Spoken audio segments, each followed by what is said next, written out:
Welcome back to Prime and Load. Before we get started today, we want to give a big shout out to one of our listeners who sent us a message asking a fantastic question. They write, "Hello, love the episode so far. Thank you very much. However, we rarely hear about the Ottoman forces in this era, and why is that? First off, thank you so much for reaching out. We love hearing our listeners' feedback. And we want to let you know that we've got an episode on that coming.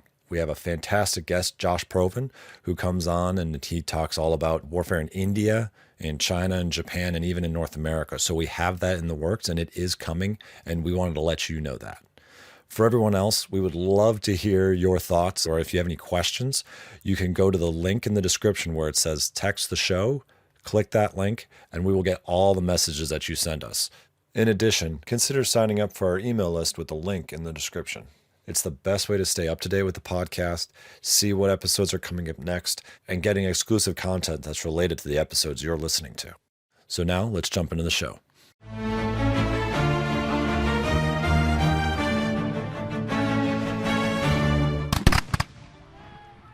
Welcome, everyone, to another episode of Prime and Load. I'm joined, as always, by Doctors Alex Burns and Andrew Bamford. And today, we're going to talk about the Battle of Hohenfriedberg. Hohenfriedberg. Yeah. Hohenfriedberg. Yep. Also known as the Battle of Striegau. I got that one right, Alex? Yeah, absolutely. Okay. And so today is the anniversary of that battle. And so we thought we'd dedicate some time to this specific engagement. And so, Alex, this is going to be your kind of area of expertise. And can you kind of start off by giving us a little bit of an orientation of where we're going to be for this episode?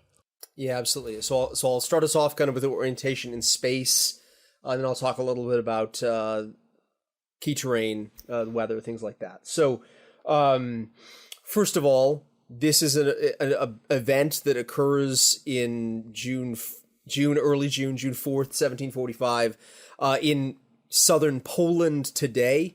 What was at the time sort of an area of German settlement called the Duchy of Silesia. So if you're imagining kind of Central Europe, there are foothills that separate what are today the countries of Poland and Germany from the country of Czechia, the Czech Republic. And these foothills are kind of a military boundary in the 18th century. And so this fight is occurring just on the northern side in Poland, in Silesia, near the town of Striegau, which is a sort of moderate kind of to small urban center in that Duchy of Silesia, in the course of the War of Austrian Succession, or as Germans would literally say, the Second Silesian War, which is a part of that larger war of Austrian succession. So I want to just briefly walk us through the key terrain. There's a lot going on here, and I want to try and especially without a map, get to the point where we can understand this well.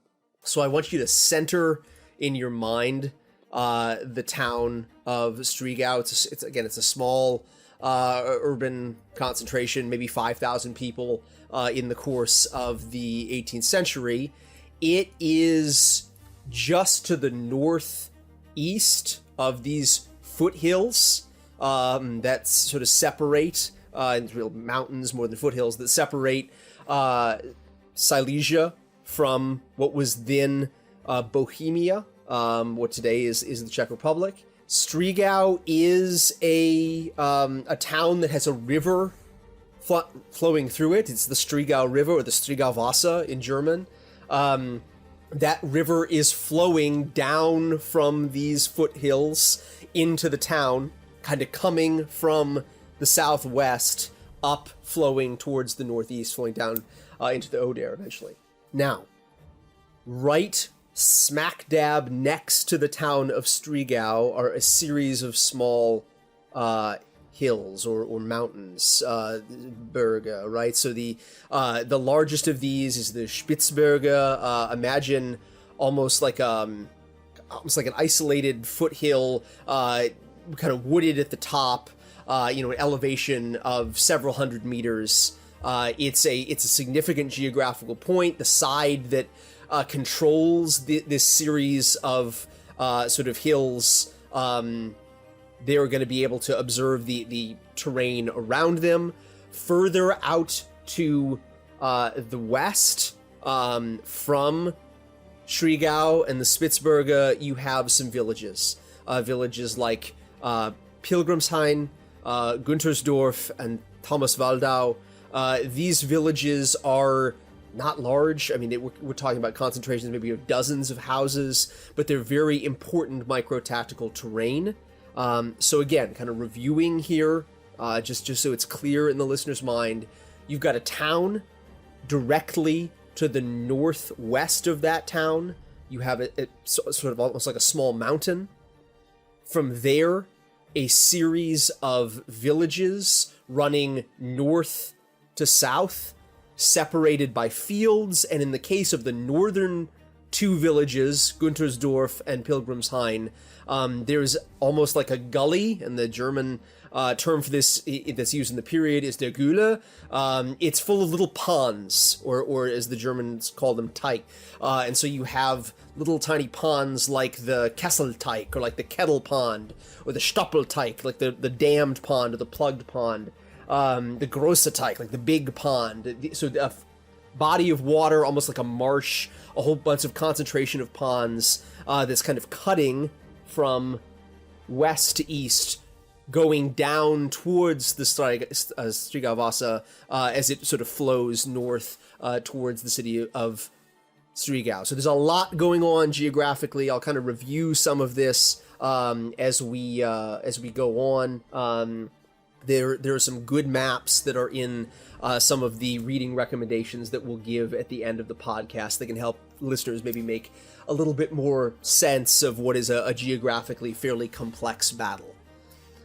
As far as the weather conditions, we don't know much. The battle is fought in the very early morning. The heavy fighting in the battle starts about 6 a.m. The whole thing wraps up by about 9 a.m. There's some fog. But we also have accounts that state during the morning the weather was warm. And this is June in Central Europe. I don't think we mean like, warm like Miami in August. But for the 18th century European world, this was a warm day, even though the battle was being fought in the early morning.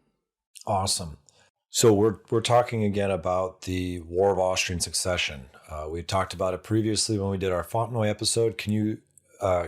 is it, if possible, another brief reminder about what the heck this war is about? Yeah, absolutely. So in 1740, the old emperor of Germany, or the Holy Roman Empire, died. This was Charles VI. His daughter, Maria Theresa, was forbidden by the law of the land, Salic law, from taking the throne. It would potentially pass to his son-in-law, her husband. Well, that was disputed, and indeed for a time the throne went to the Elector of Bavaria, and a sort of a civil war erupts in Germany between various factions, some supporting the House of Habsburg or the Austrians, others maybe supporting this Bavarian elector. To a large extent, the actual fighting is instigated by the king of a North German Protestant country, Prussia, who invades the Duchy of Silesia, which is the central sort of region of the battle we're talking about today. This kicks off a war that Germans call the First Silesian War, where almost like a surprise attack, I mean, for Americans, think about like a Pearl Harbor type scenario.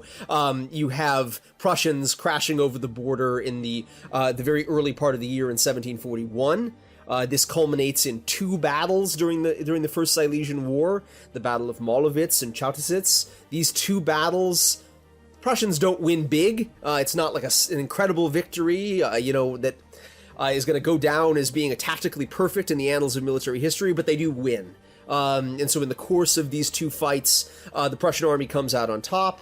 Maria Theresa feels as though in order to buy time to fight against her manifold other opponents, the Saxons, the French, the Bavarians, she needs to buy Prussia off and negotiate a truce. And so in essentially a truce or a peace, she agrees to give Silesia this kind of northernmost duchy of her territory, over to her northern neighbor and opponent, Frederick II, or Frederick the Great of Prussia. Now, Frederick is a kind of a wily guy. By abandoning this alliance with the French, he's kind of breaking diplomatic norms. He's not a very good ally. The French kind of look at this with some degree of skepticism. He is someone who's primarily looking out for number one. Is not very concerned with being a very good coalition partner. And so he kind of takes a back seat, exits the war. Well, the Austrian fortunes then kind of go the other way. The Austrians start winning some successes against the Saxons and the Bavarians, and to some extent the French. Well, in 1744, Frederick decides the situation has become dangerous enough. The Austrian position is gaining relative to his former allies, that he's going to re-enter the war, trying to invade, in some ways, the Habsburg heartland of Bohemia, what is today Czechia. This invasion goes absolutely horribly. His soldiers aren't so much defeated on the battlefield by their Austrian opponents and Croatian and Hungarian opponents, but by a lack of supply, lack of logistical preparedness on the part of the Prussian army. Disease is rampant. The army's not prepared to sort of fight in cold weather, and they end up retreating back across the mountains into Silesia in order to kind of refit the army and prepare for the next year's campaign. And so that's sort of the political context. Frederick has come in, taken what he wants, left the war, re-entered the war, been defeated. It's now looking like he's trying to come up with some sort of winning solution now that he is once again in conflict with the Austrians. Wow. That's a lot. Yeah, it's a lot. It's a lot, yeah. And so that was pretty much the major events leading up to where we're at. Can you describe the two armies in this battle, kind of their key leaders and the disposition of the armies on each side? Absolutely. So if anyone in the Anglosphere knows this battle, it's because of a song that is repeatedly sung in Barry Lyndon, for example, which is the Hohenfriedberg March, which is, celebrates this victory by the Prussian army. Some people claim it was written by Frederick the Great. It's probably a 19th century creation. I'm skeptical of the idea that certainly he doesn't write the modern lyrics that we associate with it in German today.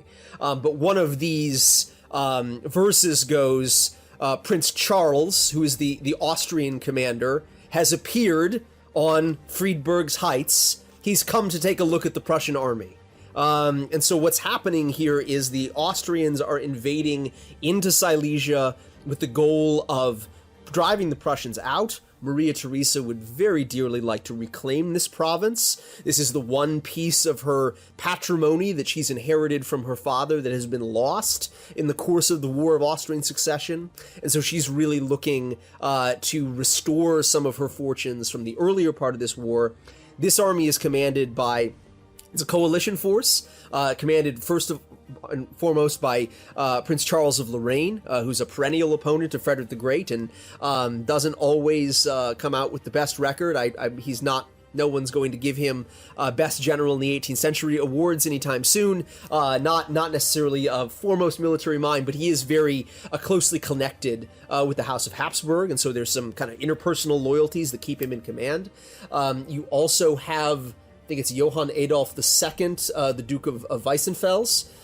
He is a Saxon general who is commanding the allies of the Austrians. The Saxons have actually switched sides and decided they would have a better deal on the Austrian side. And so whereas previously they had been in an alliance with Prussia in the first couple years of this War of Austrian Succession, now they've decided, we're gonna actually switch sides mid-war. We're going to be on the Austrian side, and so they've sent a smaller contingent, maybe 15,000 men, to go and support the Austrian army. Maybe 45,000 men.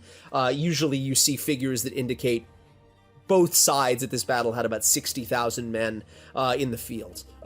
It's not a battle where one side greatly outnumbers the other. Now, on the Prussian side, Obviously, the commander-in-chief is Frederick II. He has divided his army into a series of sort of operational wings and commands. You have the first and second line of battle. You have the cavalry on both wings. These are led by older commanders that essentially Frederick has inherited from his father's army. Frequently, they're commanders who will be deceased, not necessarily killed of wounds or something like died of wounds or killed in action, but died of old age by the time we get to the 7 Years' War that maybe some listeners might be more familiar with. But Peter Louis or Peter Ludwig de Beulen is one of the main infantry commanders in this battle. General Rottenburg is commanding the cavalry on the sort of Prussian right wing. General Kayau is commanding the cavalry on the left wing. You have a minor Prussian Hussar commander who will figure prominently in our story today, Hans Joachim von Zieten, or Zieten. He will be a sort of subordinate commander in sort of the southern cavalry wing. So there's sort of a mix of generals on both sides. I would say the Prussian and Austrian and Saxon generals are all a little older. When we talked about the Battle of Fontenoy about a month ago, one of the commander-in-chief there, the Duke of Cumberland, was 24 years old. King Frederick's pretty young. He's in his early 30s by this point, but he's been commander-in-chief. Now this is his third major battle, sort of trying to function as commander-in-chief. He's got a little more experience than Cumberland did. These other commanders, slightly older, maybe with a great deal more experience. They fought in the War of Polish Succession. This isn't even their first major military conflict taking part in as commanding officers. So both armies are a little bit more experienced. Awesome. And just to be clear, both sides are German peoples fighting each other, because there is no Germany as we know it. Correct? Absolutely right. You've got it completely right. So the Austrians are sort of southern, sort of German-speaking people. There are also Hungarians and a variety of Slavs, like maybe Croats, in the Austrian army. In the north, sort of on the Austrian side, still you have the Saxons. They're Germans, but they're Lutheran. Further to the north, kind of on the opposing side, the Prussians, also sort of German-speaking. There are some Slavic speakers in the Prussian army, like the Wends, but they are the Sorbs, but they're a minority. These are all kind of, at least officially, German-speaking armies. In some ways, particularly scholars of Germany, view these wars between Austria and Prussia in the middle of the 18th century as almost like a German-speaking civil war in Central Europe. Obviously, these are independent countries conducting foreign policy, but from our perspective as Americans, it looks a little bit more like a civil war within the German-speaking lands. I think it's a pretty fair characterization, Lee. And I think you alluded to them a little bit. The missions of each commander is what? Yeah, so Prince Charles of Lorraine is trying to cross into Silesia in order to get the Prussians to evacuate the duchy. He's hopeful that Frederick will essentially retire up to the line of the Oder River, which would basically cede the lower half or the southern half of Silesia to the Austrians.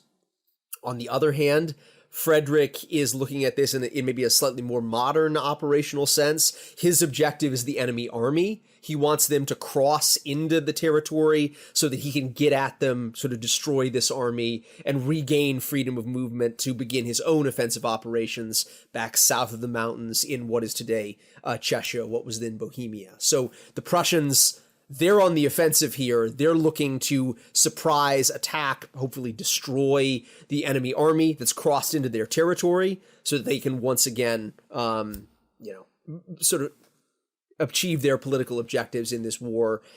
Prince Charles of Lorraine, he has a little bit more territorial objective. He doesn't really care about the Prussian... Well, maybe that's taking it too far. I'm sure he cares about the Prussian army. His goal, though, is to liberate this duchy, not necessarily destroy the Prussian army.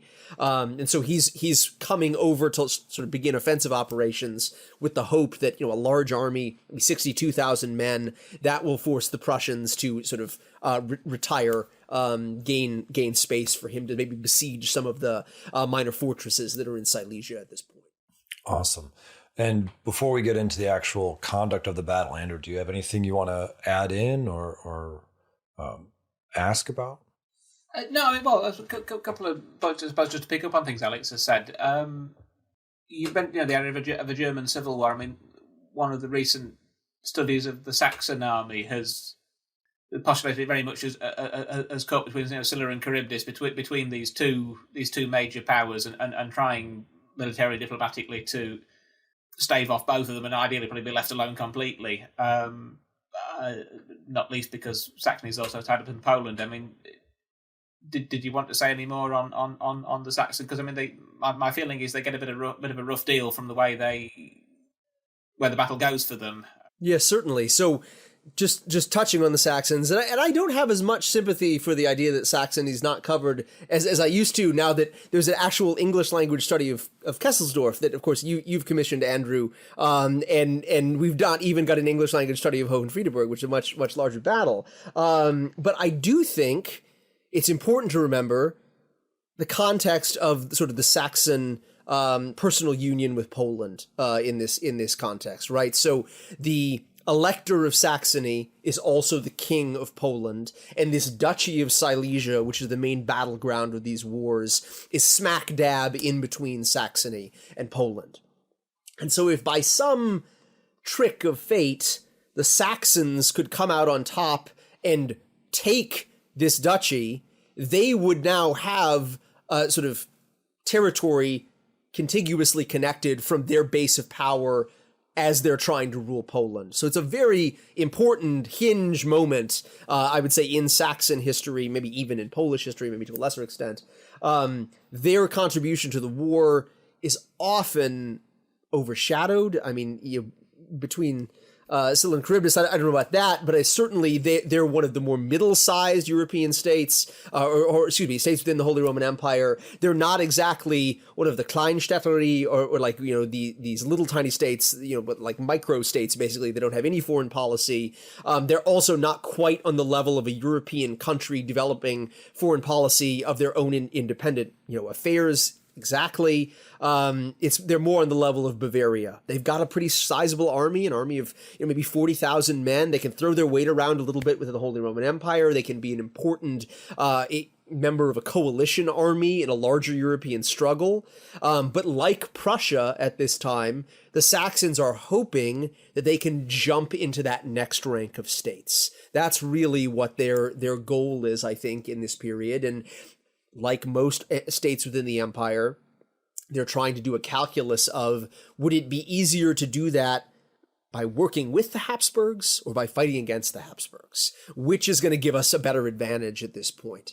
And so early on in the conflict, the answer was, well, let's join the coalition that's trying to sort of gang up on Maria Theresa and see what we can get.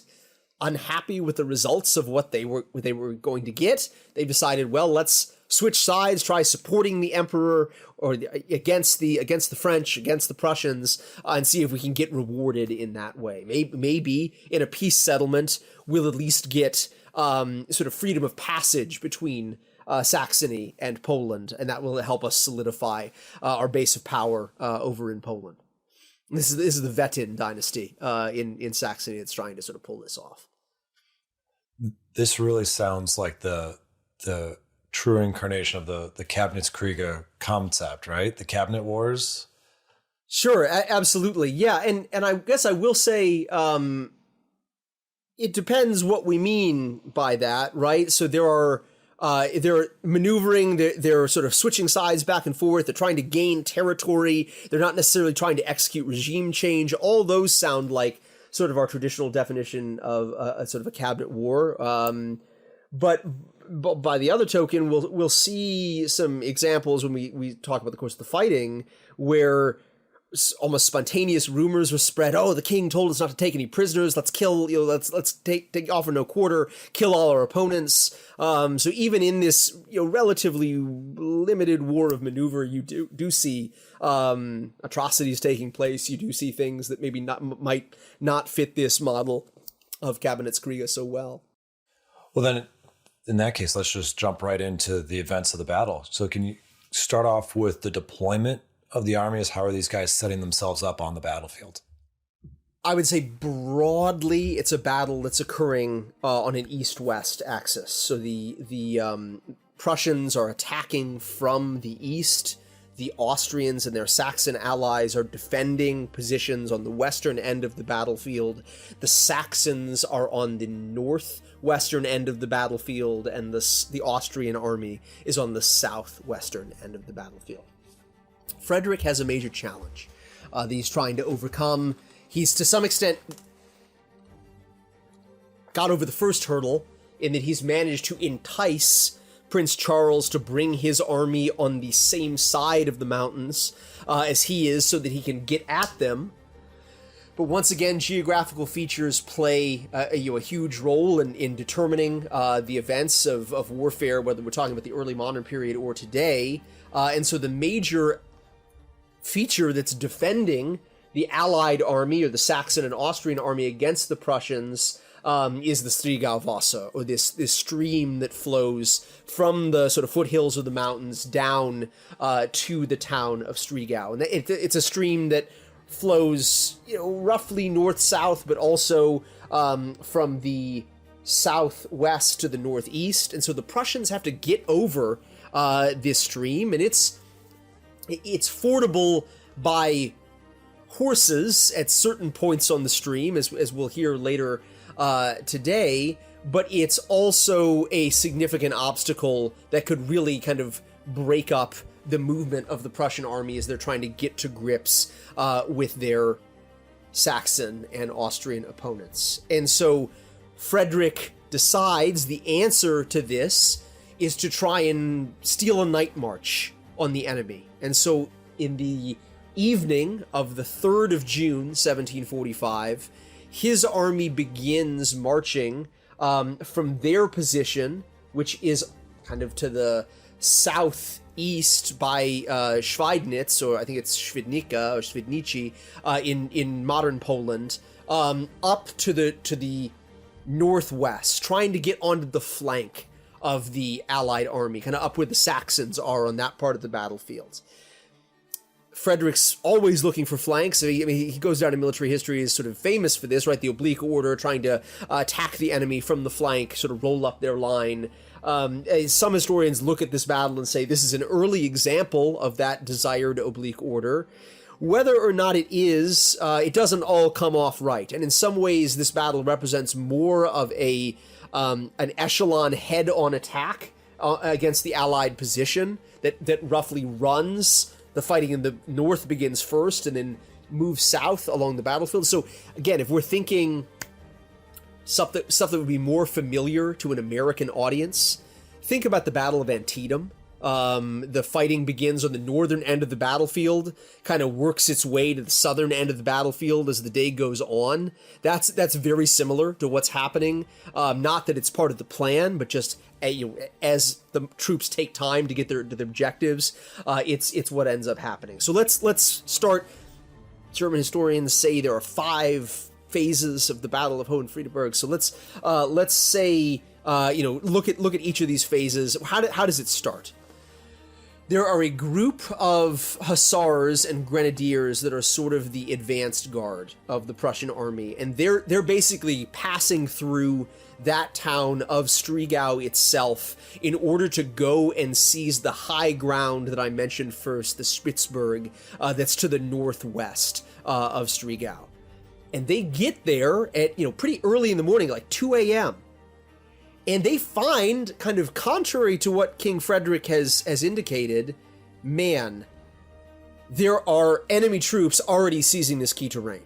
And so there are Saxon grenadiers basically on this mountain.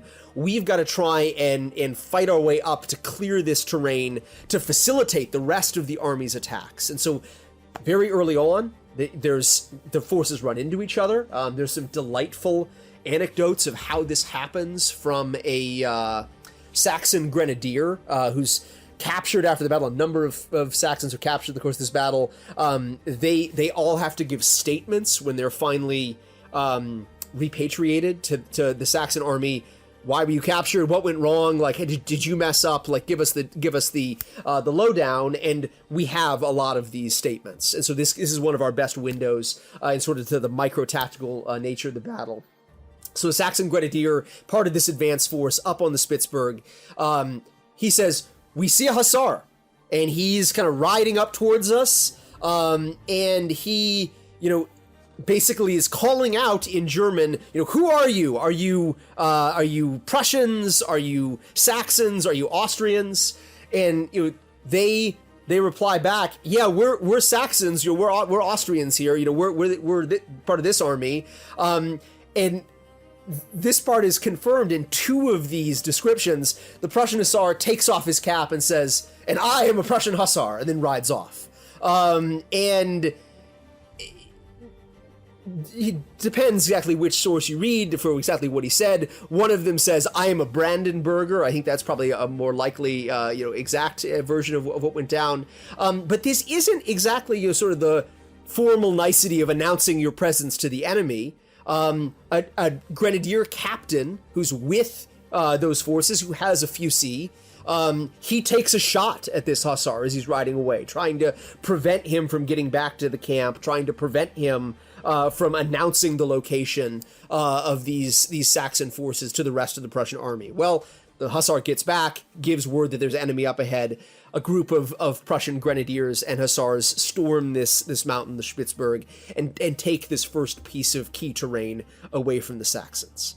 From there, both armies know something bad is happening. On the Saxon and Austrian side, it's, man, we're being attacked. It's like 3 a.m. We need to try and get our army into position to face the Prussians as they're coming onto the battlefield. From the Prussian side, it's that this is not going to plan. We're not going to kind of misuse maybe a naval terminology. We're not going to be able to cross the T on the enemy army. We're going to have to fight our way forward. This battle is going to be more of sort of a frontal attack going to the west than it is going to be us getting north of the enemy position and then launching a south-facing attack rolling up their position.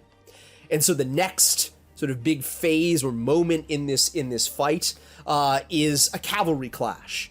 Both the Saxon and sort of some of the Austrian cavalry get up into position just to the west of the Spitzberg, right in front of the village of Pilgrimshain, and they deploy, and the first element of the Prussian army that's coming on the scene is the Prussian cavalry of the right wing. And so there are Prussian cuirassiers and dragoons and hussars who are sort of going up into this fight. And it's a pretty straightforward head-on clash. They run into each other. Christopher Duffy describes this as they milled about like a swarm of bees. Imagine a fur ball kind of going in a lot of different directions. This is the nature of kind of the swirling cavalry melee in the 18th century. The Prussians get the worst of the initial fighting. They call for their supports from the second line, their dragoons, their hussars. These guys come up.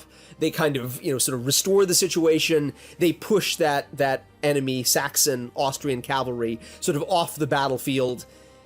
At this point, it's pretty normal 18th century battlefields. Both sides on this wing, the Austrian-Saxon left wing, the Prussian right wing, their cavalry's spent. They're not going to be useful for much for the rest of the day. They've engaged in a major melee. The Prussians have got the better end of it, but they're not going to reform and attack again, like eventually Seydlitz will do at Rossbach in the following war, the 7 Years' War. At this point, the Prussians look like they're starting to gain the advantage. They've defeated one of the enemy cavalry wings, but there's still infantry in this sector of the battlefield. There are still Saxon grenadiers who, kind of like Andrew last time talked to us about Maurice de Sax's use of the villages at Fontenoy as defensive positions. It's not quite pre-planned. It's sort of happening on the fly. These Saxon grenadiers are running into the village of Pilgrimshain and trying to use the outskirts of this village as a defensive position.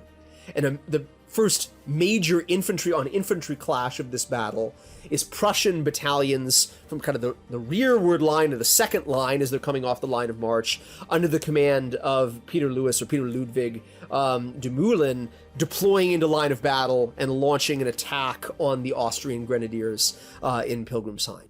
It's a pretty desperate fight. The accounts that come down to us suggest that the Prussians are advancing with shouldered muskets, trying to get into very close range before firing to try and intimidate the enemy to get them to run off.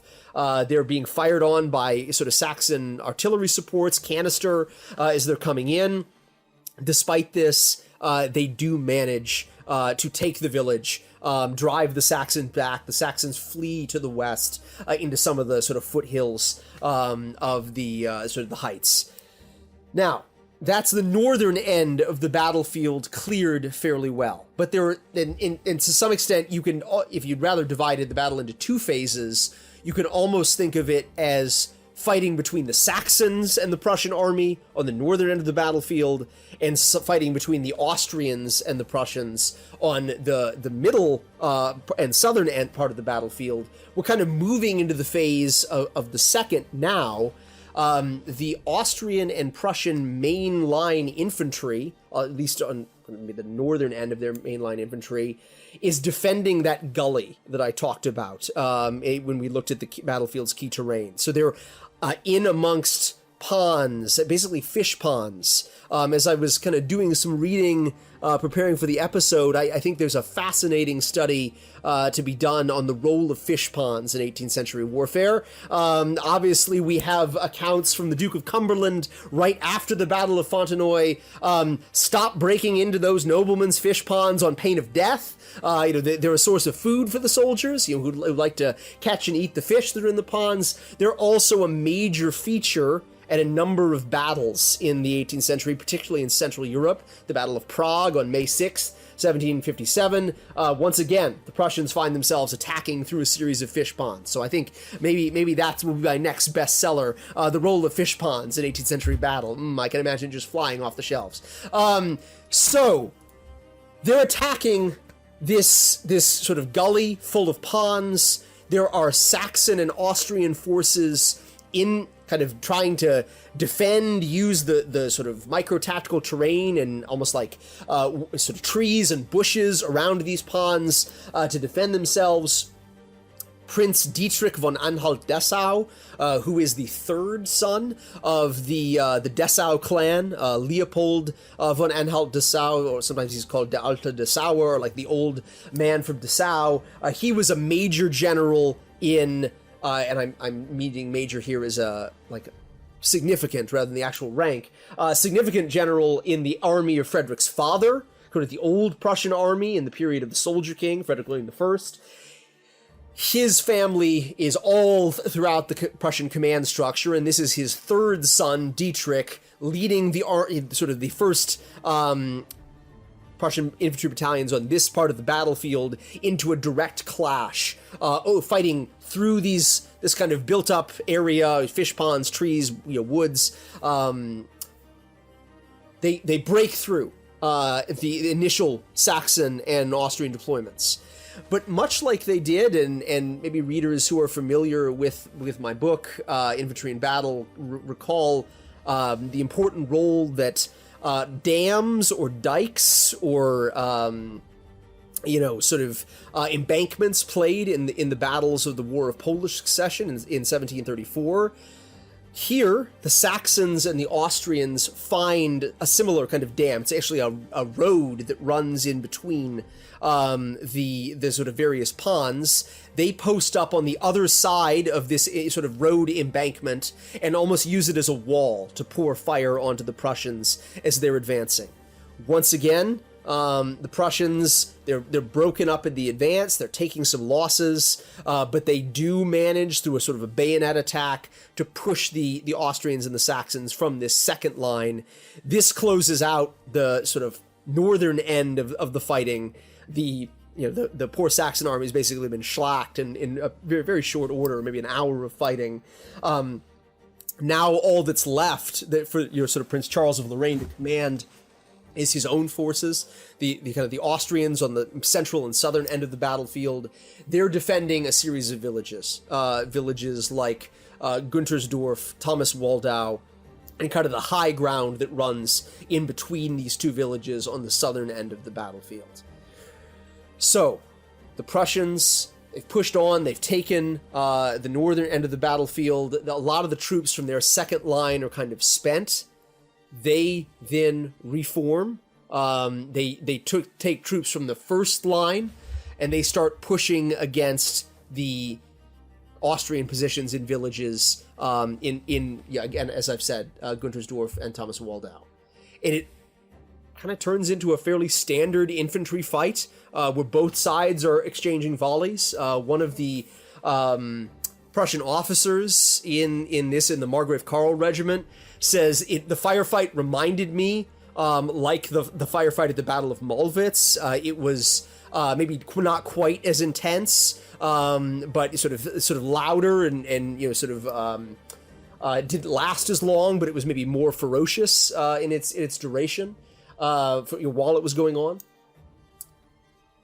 The Prussians, as they're sort of trying to maneuver and work the Austrians out of these villages, a series of almost like gaps develop in their line. A few battalions on the northern end of the Prussian line, or the right flank at this point of their infantry line, are attacking the village of Guntersdorf. They're kind of drawn into that fight. Their flank is in the air. A message is run to the next brigade in the line, which is actually the Guard Brigade that has sort of the two battalions of the Prussian Guard and also the Grenadier Guard Regiment, Regiment number 6.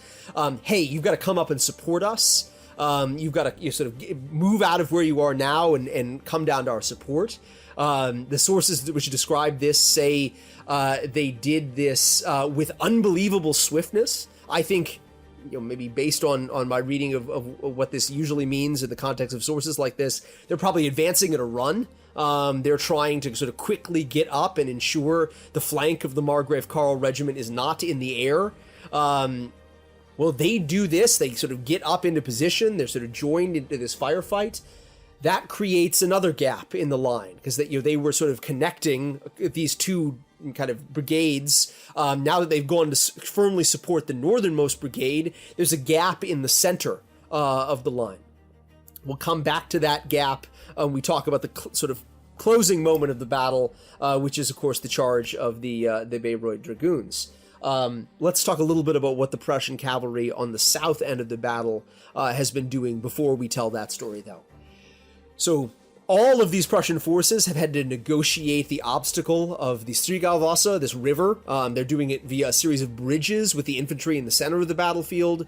There's a rickety wooden bridge on the southern end of the battlefield that cuirassiers are trying to cross in sort of to get at their Austrian opponents. Prussian cuirassiers trying to get at their Austrian opponents. And General Kayau takes two cuirassier regiments sort of across this bridge, and wouldn't you know it, the bridge collapses. And so you now have two Prussian cuirassier regiments, a sizable commitment of men, facing off against the whole Austrian cavalry wing. And so it's looking like it's going to be a disaster. It's looking like these two regiments have crossed over a body of water and are now going to be sort of slaughtered while the rest of their friends are kind of on the other side of the Striegauwasser. Well, this might have been the case, but a sort of enterprising Prussian commander of hussars, Hans Joachim von Zieten, he's searching for fords. And he manages to find a ford that's shallow enough for the rest of the Prussian cavalry wing to splash across and kind of form up with the forces that under Kayau that have already made the crossing over this rickety bridge. The Austrians try to sort of get there in time in order to sort of isolate and destroy these two squadrons. Zieten and his sort of reinforcement manage to cross the river, form up in time. There's another one of these cavalry furballs on the southern wing of the battlefield. The Prussian cavalry managed once again to drive their Austrian opponents off. It's not quite as maybe intense as of a furball as was on the northern end of the battlefield. Some Austrian squadrons kind of maintain their formation and kind of manage to withdraw in good order. But now the Prussians have won against the Saxons in the north. They've defeated their cavalry. They've defeated some Austrian and Saxon infantry in the middle of the battlefield. They've swept the southern end of the battlefield, and it's really just the Austrian infantry left, holding these sort of village positions of the ridge line between Guntersdorf and Thomas Waldau. Well, as they're trying to hang on in the face of the defeat of the rest of their sort of allies and the rest of their army, a gap develops in the Prussian line opposing them. This initially might seem like a very positive development. You imagine, again, American listeners, a gap develops in the Union line at the Battle of Chickamauga, and it's an absolute wreck of for the Union forces. The Confederates are able to exploit this.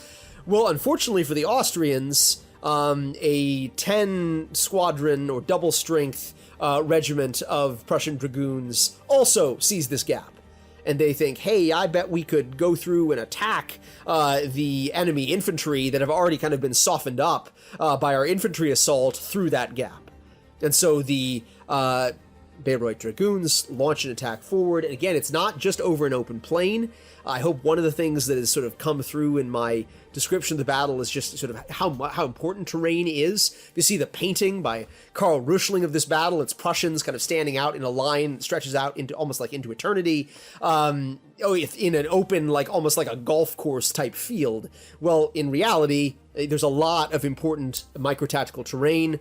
General Chasso, or maybe Major Chasso at this point, who is there with the Bayreuth Dragooner, he says we had to sort of negotiate, like, jumping the horses over ditches, kind of getting up into position. But they finally do get where they're trying to go. They're able to crash through. The Austrians, they are not ready to receive them with fresh muskets. Obviously, they've already been in an infantry firefight. They try to fire one volley at about 20 yards. That doesn't stop the horses from sort of crashing into the line. The line shatters. The Bayreuth Dragooner takes something like 67 standards. They capture thousands of prisoners. The rest of the Austrian line collapses, and it's an absolute disaster for the Austrian forces and their Saxon allies. The battle comes to a close when the smoke clears. Prussians have captured about 5,000 of their enemies. They've inflicted about 8,000 casualties on their enemies for only sort of suffering about 4,800, 5,000 sort of casualties themselves. So not quite on the level of Rossbach or Leuthen lopsided, but very lopsided casualties. The Prussian army is completely shattered. The forces of Prince Charles of Lorraine and Johann Adolf, the Duke of Weissenfels. It's a great day for the Prussian army. Goes down in sort of Prussian military history as they usually remember it in terms of the charge of the Bayreuth Dragooner. But all told, the Prussian army as a unit in a very confused battle. It started when it was dark out early in the morning as they're trying to get to grips with the enemy. All branches of the Prussian army performed very well in this fight. Wow, that's awesome. And what is the immediate aftermath of this? So the Austrians are defeated. The Austrians and the Saxons are defeated. What next? Yeah, so the Saxons and Austrians sort of flee back to their side of the border. They're back through the mountains. Frederick is then able to launch sort of minor offensive into the northern part of Bohemia. This will eventually put him in hot water at the Battle of Soor in September. Maybe we'll do another episode about that when the time comes. On the Saxon side, their forces are defeated at the Battle of Kesselsdorf later in the year. It's not a truly decisive battle, and it immediately brings the war to an end, but it does set the conditions for Maria Theresa to make peace with Prussia once again, ending the Second Silesian War. There's a few more months of fighting. It would be 6 more months of fighting, but this battle secures the fact the Prussians do own Silesia. The Austrians are not going to be able to take it back in this war. The only question is, how much longer is the war going to drag on before Maria Theresa comes to that conclusion? I do have one question about that charge. Is that they're exploiting a vulnerability that they see in the enemy line? Is that an order coming from the top, or is that a lower level leader taking that initiative? Yeah, I mean, victory has many fathers, right? So throughout the course of Prussian military history, a number of generals are credited for this. Some say, oh, the order came from the king, because of course, you want to earn brownie points with the king. Some say, hey, it was the particular, sort of brigade commander that issued this order. Some say it was the actual, like, regimental chef, or like the inhaber of the unit that sort of gives the order. Some say it was Major Chassot, who sort of gives this order. I am in the camp. If you look at what's going on broadly in the Prussian army at this battle, individual Prussian brigade and wing commanders are almost taking responsibility for their section of the battlefield. Frederick's very involved. Frederick's up. Men of the Margrave Karl Regiment sort of see him sort of close to the front lines, sort of managing the battle. He sort of... the officer who kind of gives us a relation for the Margrave Karl Regiment actually says the king kind of rides up to the regiment and gives us like a brief summary of what's going on in the other parts of the battle. So Frederick's there. I don't think Frederick is the one who is issuing this order. I do think it's a lower level Prussian commander who's sort of giving this command.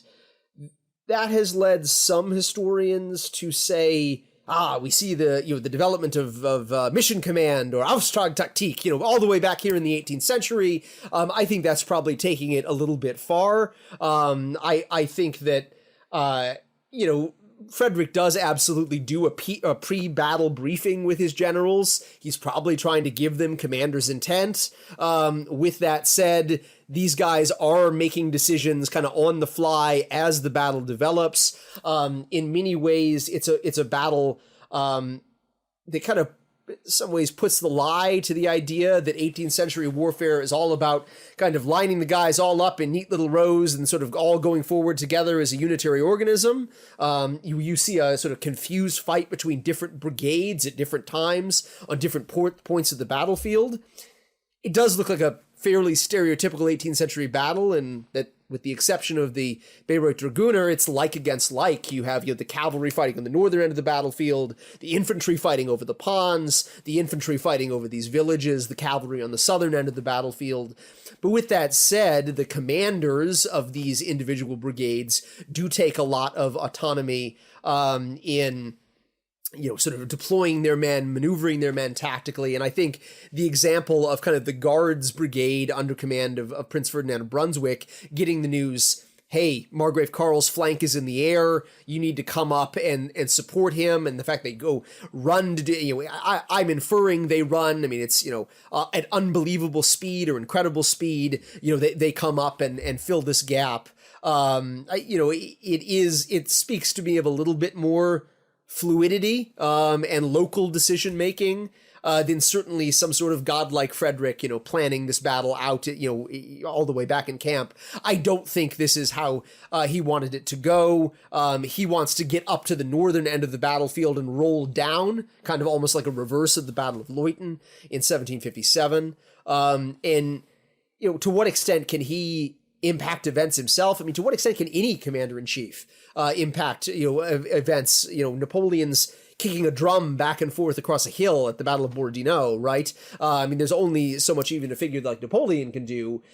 Frederick is, for a lot of the battle, posted up on a hillock near a tree, watching the fighting occurring through a spyglass or through a telescope. And at least up until the early part of the 20th century, that tree was still alive, and like local people sort of almost made pilgrimages there to sort of commemorate this event.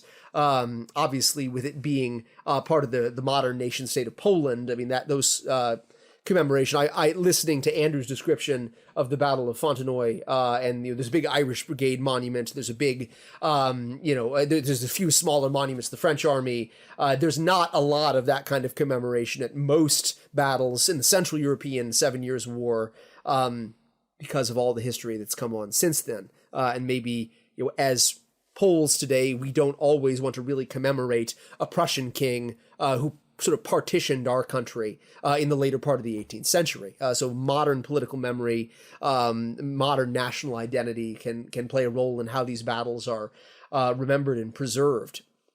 There's a big quarry on a lot of the battlefield today. It's you can still do a staff ride. I'd love to do a staff ride at Hohenfriedberg someday. But it's hard to sort of see exactly what's going on as a result of the battle not being viewed as significant and not being commemorated, particularly in the period after 1945.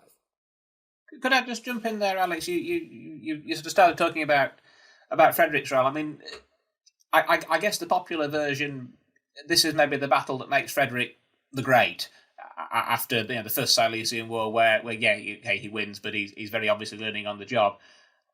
You perhaps present a picture where that learning process as a commander is still ongoing. As you said, he's still relatively a young man. How close to being the great is he by this? But how much further has he got to go, and how does this sort of impact on his evolution as a commander, if you like? Yeah, I mean, I would say if you ask someone like Franz Szabo, he would say he's never the great. Don't ever call him the great. Please don't do that at all. I think I have great respect for Professor Szabo in many ways. I don't think he's probably right about that in terms of how he characterizes Frederick's tactical ability. He's not an incredible micro-tactical commander in that he can't be everywhere at once and he can't sort of micromanage a very complex battle. He has been engaged in a very important reform process with both the infantry and the artillery throughout this period.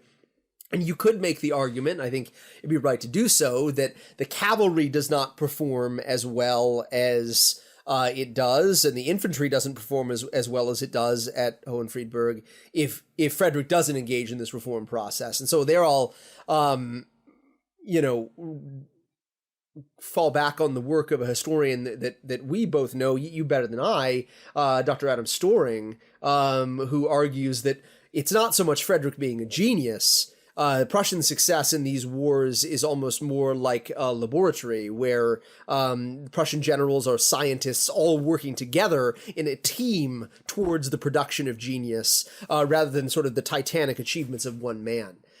So Frederick, he's certainly still improving his skills as a general. I would say as a warlord, he is absolutely answering these questions in the right way. My objective is not just maneuvering the enemy off of a piece of territory. My objective is the enemy army, dealing with the enemy army. We want to lure the enemy army onto ground that we know we can have a sort of a good shot of tangling with him and destroying him. This is something that Frederick does very well. In some ways, he is the great for setting the conditions at Hohenfriedberg, as opposed to the execution of the fight. He'll continue to learn on the job. I think it probably in many ways, although Soor is not a battle that is maybe as full of glory. I mean, there's no comparable event to the charge of the Bayreuth Dragooner at Soor. It represents Frederick in adversity. It represents the Austrians attacking him almost in like a Battle of Shiloh scenario where he's the one on the receiving end of a surprise attack and he manages to sort of keep his calm and win. That to me, I think, is the moment where he kind of shows considerable maturity as a commander. He's no longer a young man in his 20s kind of flying by the seat of his pants, desperately hoping not to lose. He's got the confidence and the self-assuredness almost in a Grant sort of way to not be flustered when the enemy has turned his flank very early in the morning. This is probably, in my mind, a better sign of his benchmark of his abilities as a commander than what happens at Hohenfriedberg. Well, we definitely need a Battle of Soor episode in that case. And hopefully Kesselsdorf too, as Alex Kerngasser is continuing to remind us. It's a pretty important fight. Just because Frederick's not there doesn't mean it's not worth considering. Awesome. And Alex, you kind of suggested before that it seems like this battle isn't necessarily at the forefront of everybody's knowledge or minds, not only because it's not, there aren't any English speakers there, but, there's more modern historical memory that kind of interrupts it. But well, I mean, it's so, it's got a killer song. I mean, the beat is pure fire. So that would be one reason. A song. So, and do you really need a reason more than that? Honestly, at the end of the day. Yeah, I mean, if you've got a killer track, do you really need a reason to remember a battle? No, I mean, Hohenfriedberg is a good battle to be familiar with and remember for a number of reasons. And these are not arguments that are original to me. I mean, this is Christopher Duffy and others saying this all the way back when you've been in the middle of the 20th century and before. It's a battle where the Prussian military shows its ability to do combined arms fighting quite well. The cavalry, infantry, and artillery are all performing well together. The artillery are moving up to these pieces of high ground that the Prussian army sees at the opening part of the battle and providing fire support from sort of tactical terrain that they view as key. You have. I mean, it's a big battle, right? I mean, it's in terms of the numbers of men engaged, 60,000 men on each side, roughly. I mean, this is not a huge battle by modern standards or by Napoleonic standards, but for an 18th century battle, it's quite large. And it's a large battle that it's not. And I'm not trying to knock the Duke of Cumberland here, but it's a fight where it's not just kind of a we're going to come up and fire some volleys and try to break through and do what we can and sort of see what happens. It's a battle where both sides are trying to maneuver into position. In some ways, you could say it's almost like a meeting engagement. There's a clear winner. Not just one side sort of retires after they run out of ammunition, which was frequently what happened in the War of Polish Succession in the 1730s. But instead, one side, I would say, chases the enemy off the battlefield, is maybe a bit strong, but absolutely drives the enemy off the battlefield, inflicts way more casualties. I mean, the Saxon-Austrian force takes roughly 25% casualties if you include men who are captured. I mean, that's a bad day in the 18th century. It's a bad day in the Napoleonic Wars. It's a bad day obviously in a modern context. So I mean, this for all of these reasons, in addition to a song that, again, depending on what you really want to believe, was written by Frederick the Great, or at least a very patriotic 19th century Prussian composer. There are things that are worth remembering Hohenfriedberg for. I know we'll be probably older and hopefully not, in my case, fatter, but in 20 years when the 300th anniversary comes around, I'd love us all to go. I hope the podcast is still going on, and I hope we do a 300th anniversary staff ride. That'd be awesome. That would really improve my life a lot. So it's a battle that's worth remembering. It's an incredibly significant moment in the development of the Prussian army in the 18th century. Maybe that'd be a great Patreon benefit, in however many years you can. Yeah, 20 years, be saving your money to join our Patreon so you can come on this tour. There you go. Awesome. And to close things up, our Murmurs in the Camp section, we did this with our Battle of Fontenoy episode. What books do you think are relevant to either the battle specifically or to the general period around it, to give some listeners more context? Yeah, so tragically, there aren't any monographs on this book in English. I would say a really great summary of the battle in English you can find in Christopher Duffy's Frederick the Great: A Military Life. The most concise version of this in English. In German, there are kind of older, sort of at that point quasi-academic treatments, and also kind of more recent popular works. There is a 2003 work, and you're going to have to forgive me because I will not remember the author's name. I'll have to pull it up here.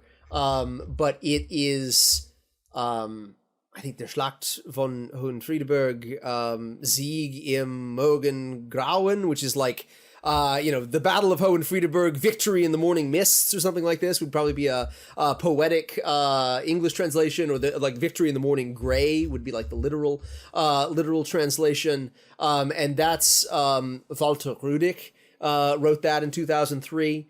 So if you can read German, that's not a horrible summary of the battle. But I would say for most listeners, check out Christopher Duffy's Military Life of Frederick the Great. And you can find for free online Adam Storing's dissertation, where he kind of looks at Frederick the Great in the context of his early career. I think that would be, for listeners looking for maybe a bit more of an academic tome to sink their teeth into, that could be a fairly rewarding venture as well. I'd only add from my recent attempt to look into it from a wargaming perspective, and certainly somebody who has very limited German, but the Austrian general staff history of the Austrian Succession War is brilliant for orders of battles and tables of strength and casualty figures and things like that. And you need pretty limited German to work out a table, even if the 1,000 or so pages of text in that particular volume, which I think covers the Second Silesian War, are certainly impenetrable to me and most, if not all, non-German speakers. But that's an extra one. That's available online as a download these days. We could probably put a link up to that. Yeah, awesome. And as always, we'll provide links in our episode description for all of the books or papers that we reference and suggest for anybody who wants to dive more into this. But for now, thank you very much, Alex. That was awesome. It's going to get me excited for a trip 20 years from now to Central Europe. I'll start saving the pennies now. So thank you everyone for watching. And we hope that you all enjoyed it. As always, leave a review and let us know what you think.